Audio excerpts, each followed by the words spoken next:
Derivation की शुरुआत होगी तो सर्किट डायग्राम जिसमें एक रेजिस्टर, इंडक्टर और कैपेसिटर, इससे कोई फर्क नहीं पड़ता दोस्तों, ये सीक्वेंस आगे पीछे अगर हो जाती है तो okay, it's not a rule कि पहले आर ही लगेगा एल ही लगेगा, इट डिपेंड्स, आपकी चॉइस, आप पहले क्या बनाना चाहते हैं।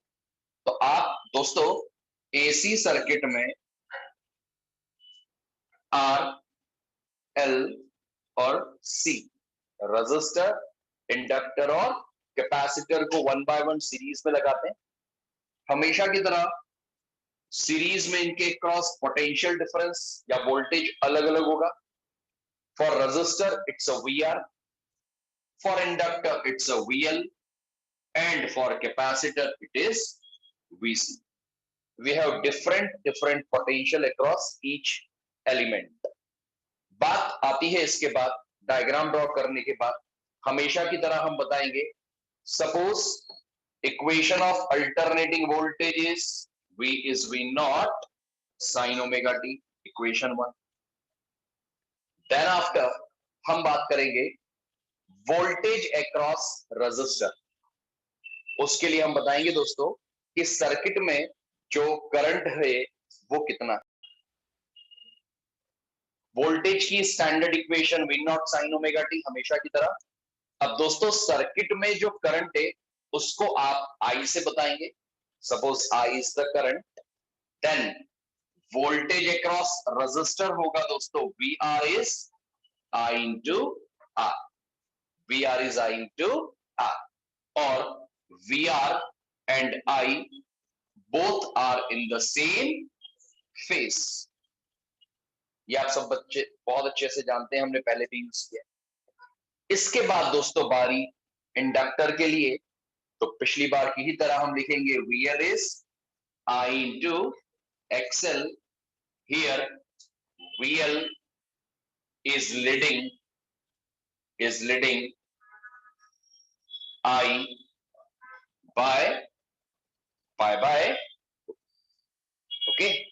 और फाइनली कैपेसिटर के लिए हम बात करें तो VC की वैल्यू हम लिखेंगे दोस्तों I into XC, equation number 4। Here I is leading, इस बार I लीड करेगा VC से पाई बाय 2। इतनी बातें लगभग सभी बच्चों को क्लियर है।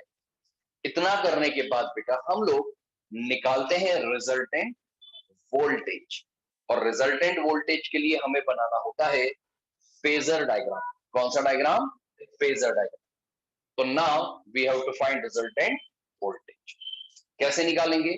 उसके लिए दोस्तों मैं ये सर्किट अभी हटा रहा हूं, इसकी आवश्यकता नहीं है, आपको इसको ड्रॉ भी नहीं करना है। केवल अगर अभी लिखने का कहूंगा तो आप ये सारी चीजें यहां तक, एक काम करिए पहले यहां तक लिख लीजिए, फिर हम आगे बात करते हैं। सर्किट मत बनाइएगा, वो मैंने आपके लिए बना दिया। कहीं भी रफ पेज रफ कॉपी में सारी इक्वेशंस आप एक बार लिखेंगे ना दोस्तों, तो आप यूज्ड टू होंगे, चीजें जल्दी समझ में भी आएंगी और याद भी।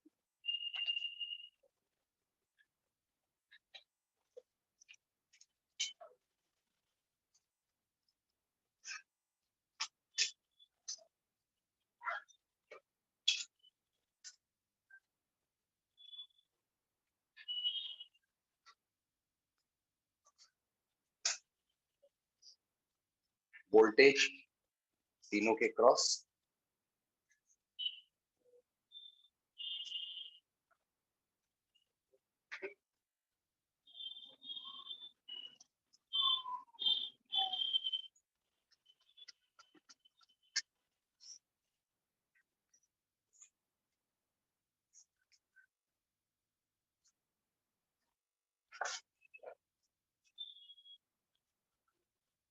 फटाफट बेटा इसको इतना करिए आप लोग।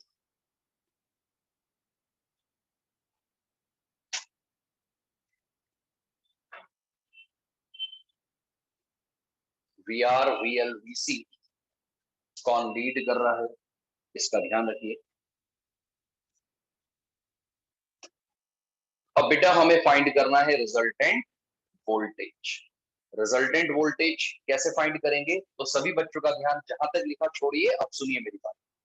रिजल्टेंट वोल्टेज के लिए दोस्तों हमेशा फेजर डायग्राम की शुरुआत करंट हॉरिजॉन्टल लाइन से होती है।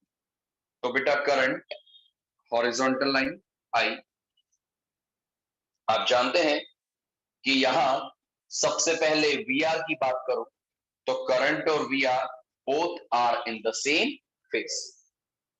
के बाद वीएल करंट से π/2 लीड करता है दोस्तों, तो करंट से π/2 लीड करेगा वोल्टेज वीएल।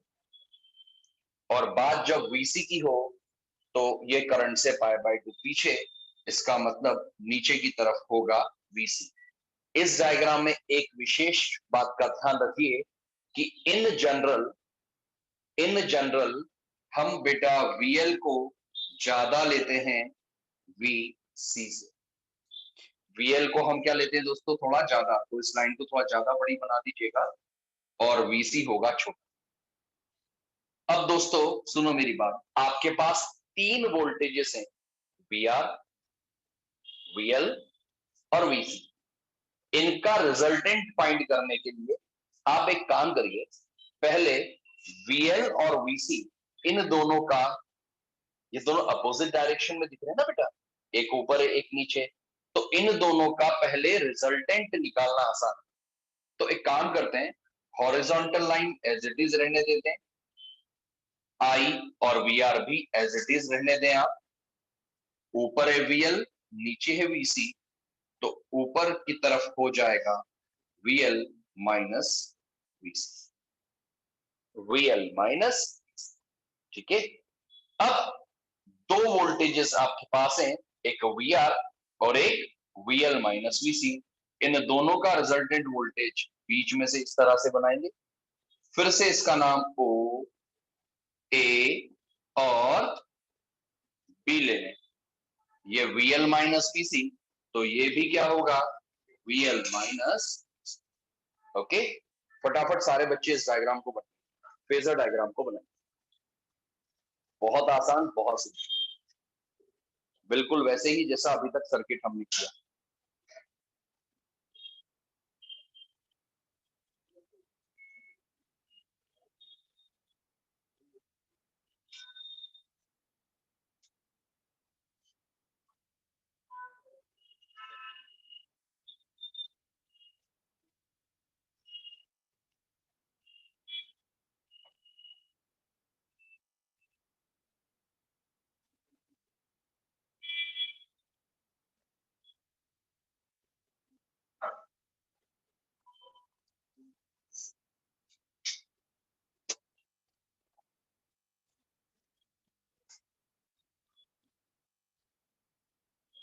के बाद O A B triangle, triangle O A B लेंगे, पाइथागोरस थ्योरम लगाएंगे, तो ओ ए स्क्वायर होगा O B square plus A B square. बेटा ओ ए स्क्वायर होगा O B square plus A B square. बेटा O ए है resultant voltage V, तो O ए की जगह वी स्क्वायर। ओ बी की बात करें दोस्तों, ओ बी है वी आर का स्क्वायर और A B is V L minus B C का होल स्क्वायर। लिखिएगा इसे आप, पाइथागोरस थ्योरम का यूज किया, वैल्यूज को पुटअप किया। V square is V R को हम लिखेंगे आई आर का स्क्वायर, वी एल को लिखेंगे I X L minus I X C का होल स्क्वायर। फटाफट फटाफट मेरे साथ साथ चलते चलिए आप। वी आर को लिखा आई आर का स्क्वायर, वी एल और वीसी को आई एक्स एल और आई एक्स सी का whole square. I square R square plus, दोनों में से कॉमन लेंगे आई स्क्वायर, ब्रैकेट में X L minus X C का whole square. V square equals to, दोनों में से कॉमन क्या लेंगे, तो ऑब्वियसली हम आई स्क्वायर को ही कॉमन लेंगे दोनों में से, ब्रैकेट के अंदर की तरफ मिलेगा R square plus XL minus XC का होल स्क्वायर। ये वैसी ही प्रोसेस है दोस्तों जो हमने पहले फॉलो की थी। वी स्क्वायर के अपॉन में आई स्क्वायर, अपॉन में आई स्क्वायर को लेंगे, करते चलिए मेरे साथ बेटा आप सभी। आरएचएस में एक्सएल माइनस एक्सी का होल स्क्वायर। ठीक है, वैसे ही प्रोसेस है जो हमने पिछली बार फॉलो की। फिर v बाय आई को अंडर रूट के अंदर लिख लेंगे तो R square plus XL minus X C का होल स्क्वायर होगा। और v बाय आई को हम क्या लिख देंगे, z। तो z हो जाएगा under root of R square plus XL minus X C का whole square. This is the impedance of the circuit दोस्तों। इम्पीडेंस z आ रहा है under root R square plus XL minus XC का whole square. This is the impedance of the circuit. RLC circuit का impedance कभी पूछे तो under root of R square plus XL minus XC का whole square. हमेशा की तरह दोस्तों इम्पीडेंस निकालते हैं, उसके बाद फेस डिफरेंस।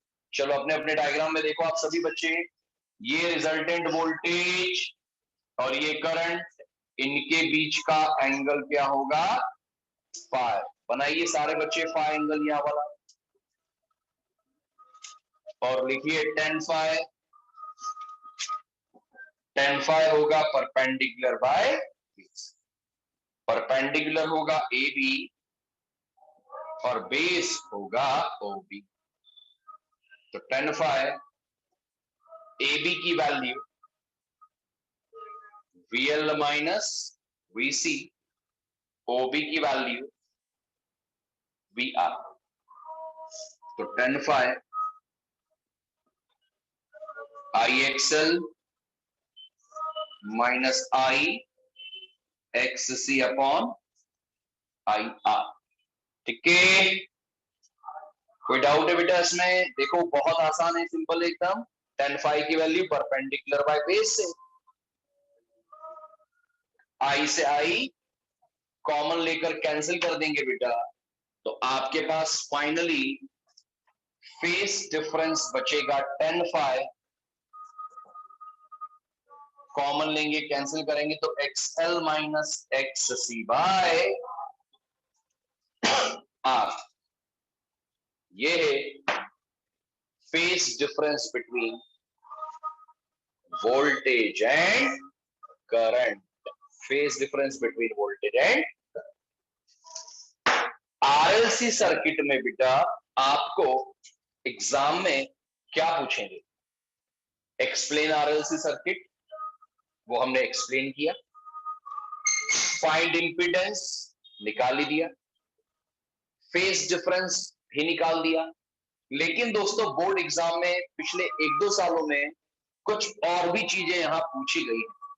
सर क्या चीजें पूछी गई हैं? तो देखो, फेस डिफरेंस को निकालने के बाद करंट की स्टैंडर्ड इक्वेशन को हम I is I not sine omega T,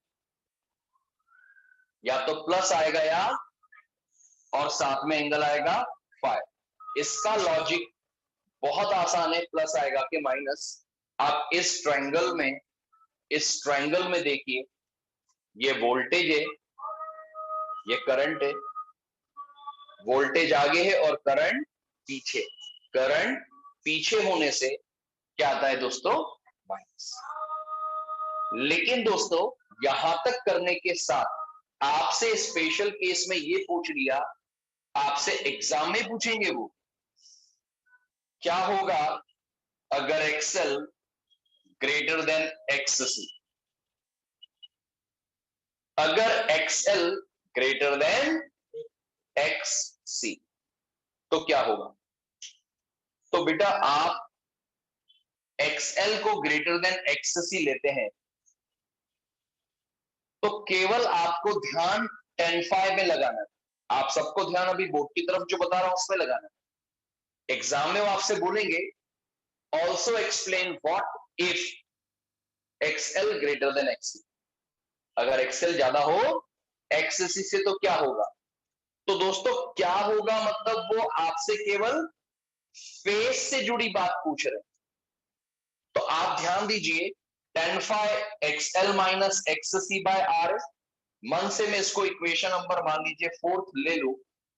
तो अगर XL ग्रेटर देन XC उन्होंने पूछा तो हम ये लिखेंगे कि from equation four, from equation, क्योंकि XL ज्यादा है XC कम है, तो tan phi की वैल्यू होगी पॉजिटिव। क्या होगी? tan phi की वैल्यू क्या होगी बेटा? XL ज्यादा है ना, तो tan phi की value positive, so phi is also positive. भाई phi भी क्या हुआ, और phi पॉजिटिव होने से आप इस इक्वेशन को I is I not sine omega T minus phi भी लिखना। सर phi तो पॉजिटिव है ना, पॉजिटिव ही तो है, माइनस की बात थोड़ी कर रहा हूं, माइनस तो पहले से लिखा हुआ है। phi कैसा है? पॉजिटिव, तो phi मैंने पॉजिटिव रहने दिया।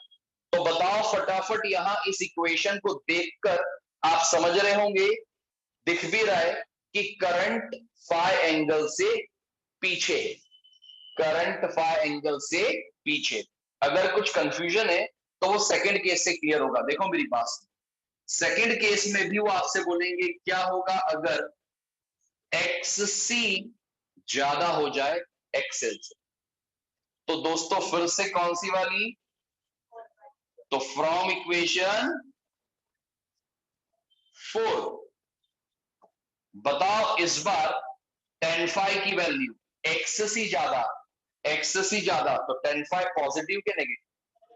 यस, तो phi एंगल भी नेगेटिव, तो इससे करंट की इक्वेशन निकालेंगे तो I is I not sine omega T minus phi कैसा है बेटा? तो माइनस माइनस क्या होगा? यस, तो इस बार प्लस phi। अब बताओ करंट लीड करेगा या लैग करेगा? प्लस phi मतलब लीड। तो अब आराम से सुन लो एक बार और, अगर वो आपसे कहेंगे क्वेश्चन में तो कलाकारी करना है भैया, बाकी हमें कोई कलाकारी नहीं करना, इतना समय ही नहीं है हमारे पास, एग्जाम में बहुत सारी चीजें करना है। आ गया एक्सप्लेन आरएलसी सर्किट, बात खत्म, हमें ये नहीं करना। और बोला कि क्या होगा अगर XL greater than XC, XC greater than XL. तो हमने क्या किया आपके सामने है, अगर एक्सएल एक्ससी से ज्यादा तो tan phi की वैल्यू इक्वेशन 4 से पॉजिटिव और phi भी पॉजिटिव, इसलिए करंट की ये इक्वेशन जिसमें करंट लैग करेगा। अगर XC ग्रेटर देन XL तो इक्वेशन 4 से tan phi नेगेटिव, मतलब phi नेगेटिव, और phi नेगेटिव तो करंट की इक्वेशन में प्लस आने से करंट लीड करेगा। इतना पोर्शन बिना देखे या देखकर फटाफट लिखकर एक बार याद कर, फिर हम आगे कहानी बढ़ाएं। फटाफट इसको लिखकर याद कर, इतना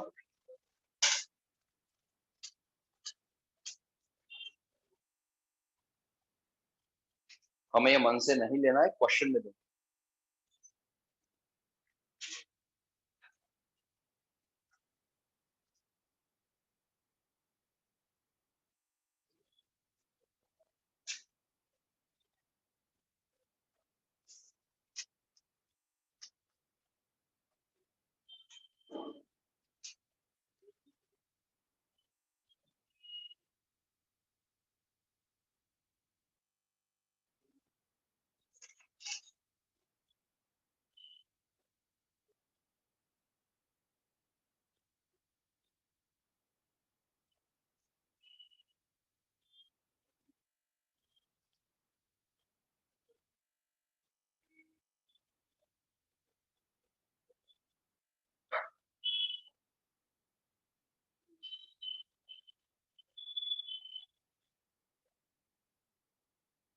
मेन बस यही बात कि अगर एक्सएल बड़ा हो एक्ससी से तो करंट की इक्वेशन में -φ आता है, और एक्ससी ज्यादा हो तो करंट की इक्वेशन में +φ आता है।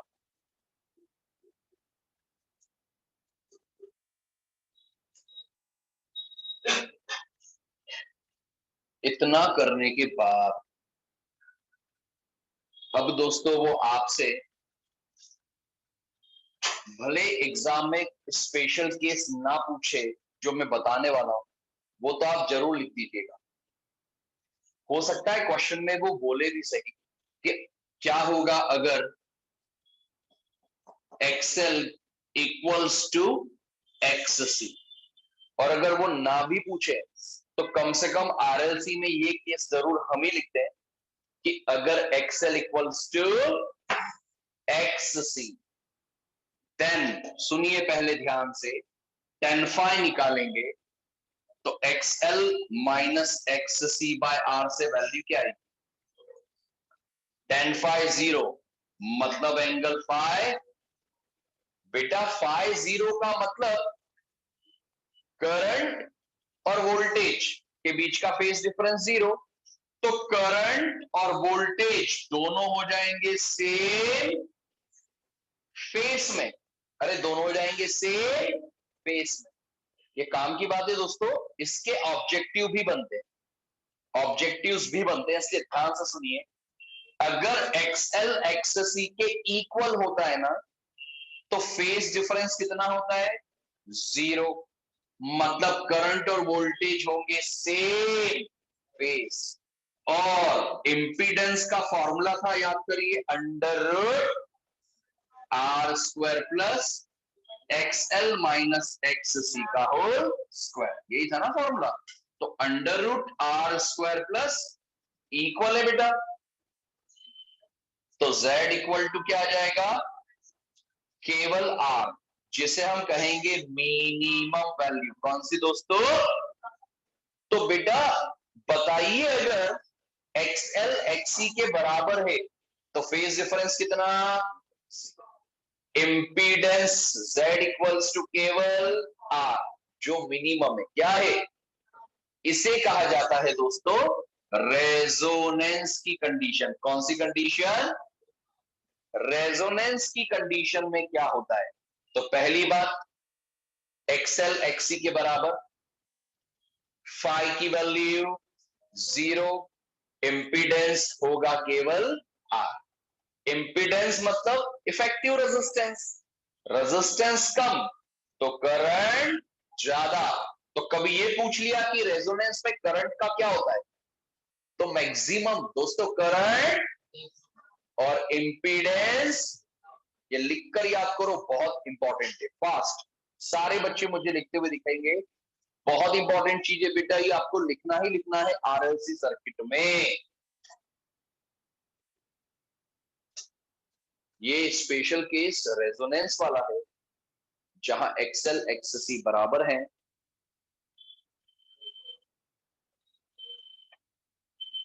पाई है 0,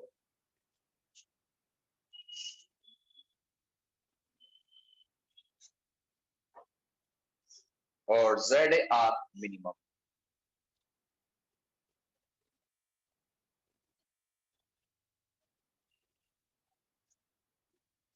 ये फटाफट लिखिएगा दोस्तों।